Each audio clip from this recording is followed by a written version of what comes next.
Hey, I'm Jeff. And I'm Phil, and we're the Cocktail Dudes. Today we're making the Pimm's Cup. Another classic British cocktail. Mm-hmm. Thank you to our friends across the sea. They're always sipping it at the Wimbledon. Yeah, this is what, yes. Mm-hmm. And they sip it. If you sip it there, you have to have your pinky out. Yep. Yeah. Getting one of my mustache hairs in my mouth again. So I'm growing this out so I can Got a little... do a little, what do you call that? handlebar? Curl it over. Handlebar. Yeah. Handlebar mustache. So I was at the hat shop the other day, and I said, and the guy had a kind of a handlebar mustache. It didn't curl, but it was like on its way. So I said, hey, how do you do that? He says, well, you have to comb it every morning to train it. He said, I have to train my mustache. So you got a little chair and a little whip, and you're like, yeah, training it. Well, I didn't know that, or if I should put a shot collar on it somehow. See, I'm growing my goatee here, so I can sort of hide it until it's time to really annoy Jackie.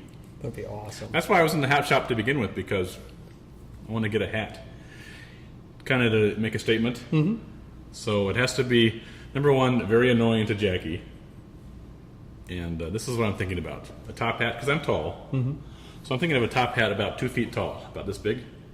So when I put it on, I have to like, you know how you top your top hat like that? We might have to zoom back a little bit. Get you all in the shot. I think that'd be a good look for me. Yeah, I think so too. Big mustache, top hat. Anyway, we started by thanking the folks of Great Britain for bringing us this among so many other cocktails, right? Yeah. I mean, where would we be without them? Can you name your favorite British invention? Can you name any? A penny farth? Penny farth? Yeah, the big wheel bicycle. Or did they invent that? It sounds like something it's they'd a penny invent. farthing. Penny farthing. Yeah, a penny farthing would be the act of riding a penny farth. I wouldn't say that's the greatest invention. It has to be, that's English, because farthing, that's their old form of currency, was a farthing. Yeah, just like mohair knickers. Mohair knickers. I would say that is my favorite invention. Oh my gosh. It has to be, well, you know, they brought in the industrial age. Yeah. So you could say the steam engine or all this, but I says. Like the British would say, I says. The flush toilet. What? Yeah. Joe Crapper was British? John Crapper. Oh, John Crapper, yeah. That's pretty good that you knew his name. Yeah. I think about that often when I'm going to the bathroom, like on a cold winter day. Thank God I don't have to go outside to do this.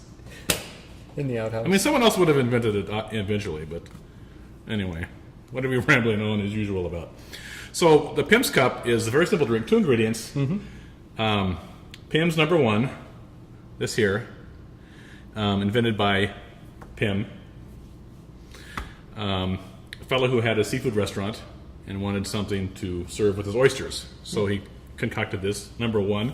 He must have got it right the first time. Like Chanel number 5, I think it was the fifth try. So it's a gin-based aperitif. What do you smell in that? Can you smell anything? I don't know. For today, I can't smell anything. I don't know why. Do you ever shop for perfume with Genie? No. Really? No. So if you're shopping at a department store and you're sampling all these perfumes, you know, they have a little coffee there for you to, coffee beans to smell, because your nose gets saturated. Cleanse it. And you can't smell. Well, I don't know. So maybe you need to do that. I think so.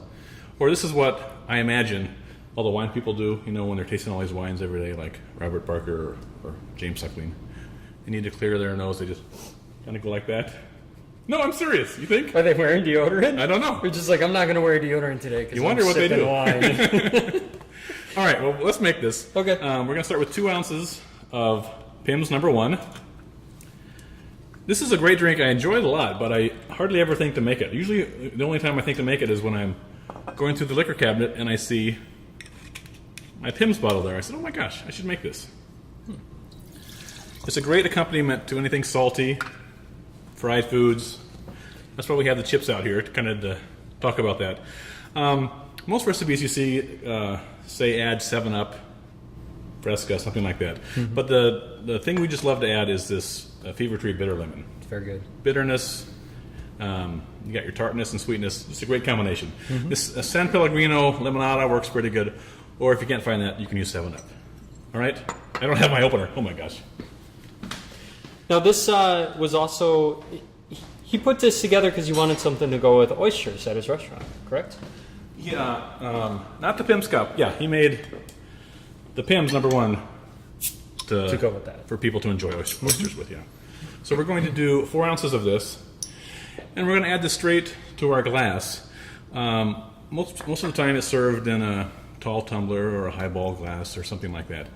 But we like the way that this glass allows us to garnish a little more creatively. So the Pimm's is not chilled. The bitter lemon soda is chilled. We're going to add just a few ice cubes to this, and Phil's going to stir that just to get it chilled while I do some garnishing. Typically, you see this garnished with lemon, wedge, some green apple, and cucumber slice. So we're going to just get a long strand here. I'm using my channel knife. Get a long circular strand of lemon rind and just sort of drop that in there. And then we're going to do just a wedge from a Granny Smith apple. 2 pieces of that. And similarly with a cucumber, just 1 little cucumber piece. Shake that around, and there you have your Pimm's cup, a nice accompaniment to a British fish fry, fish and chips. Listen, you smell that? That's good. Enjoy. Cheers.